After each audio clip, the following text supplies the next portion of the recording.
On the day birthday. His blood counts and his platelets were down, which was the reason he was pale and tired.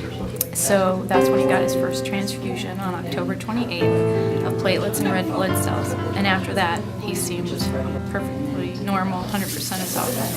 So what happened with this condition is the counts would just be eaten up, so we'd have to go to the hospital every 3 days in Columbus to have blood work and then possibly a transfusion. So we went into the lab, we went into a room, a transfusion room, and when we walked in, there were 4 chairs to the right and 4 to the left, but they were transfusion chairs. And then in each corner there was a crib, and anyone in there was in there for some type of transfusion, but it was for kids. So these kids were there daily. She's just good at putting everybody else first. Be it her children, be it her friends, be it her parents, be it her family. And she never holds back. And that's what I try to share with people. A lot of people say they're scared of needles or they don't think they can donate, but it's really easy, and I always say Sam would do it, and he was 4. Hi, I'm Jace Jones. I'm Judy Tridico's older sister, and I live in West Palm Beach, Florida. I fly for a major airline, and I'm away all the time, but I make time every year in April to come up here and to work the blood drive, because I was there during Sam's illness, and just know that blood is very important. It was important to us in our lives, so we want to give back. And he would get poked with a needle, a couple times a week, and he managed it. And I said, you don't realize the difference you're making in somebody's life and some family that you'll never know. So that started it, and I think that's the catalyst that what we have to keep going, because it's very important. So, and we remember Sam every April, and whether it was chemo treatment, a transfusion related to that, or whatever, but a lot of them were getting platelets or blood cells. And I had no idea that happened on a daily basis for kids.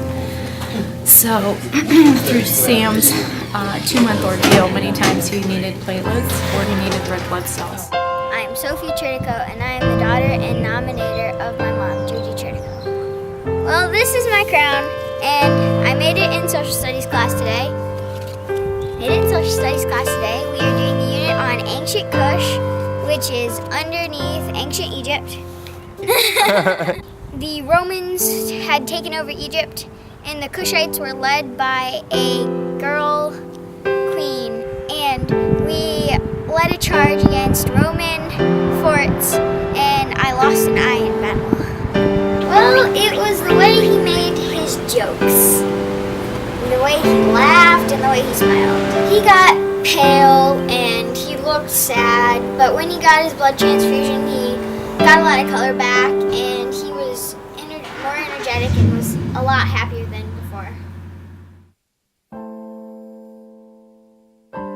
That happened on a daily basis for kids.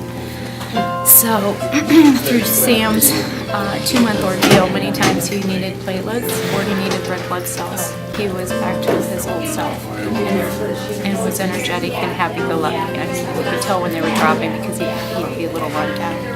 So I knew the difference it made in him, but when I saw these kids, I couldn't believe it, that there was that kind of need. And I remember one day we were in on a Friday, and I asked why I couldn't believe the number of kids. When my brother was sick, he was usually in the hospital. He had to go for a checkup, and right by his room there was a big fish tank, and he said he loved us a lot more when he was sick than when he wasn't. But he had a lot of gifts, painted wind chimes and Indians and cars and all sorts of crafts like that. And he always had a smile that would brighten your day. And really it was because one of the things I said was I'd never be able to thank anybody that gave us those gifts over those 2 months that kept him with us, personally, because you don't know who it is.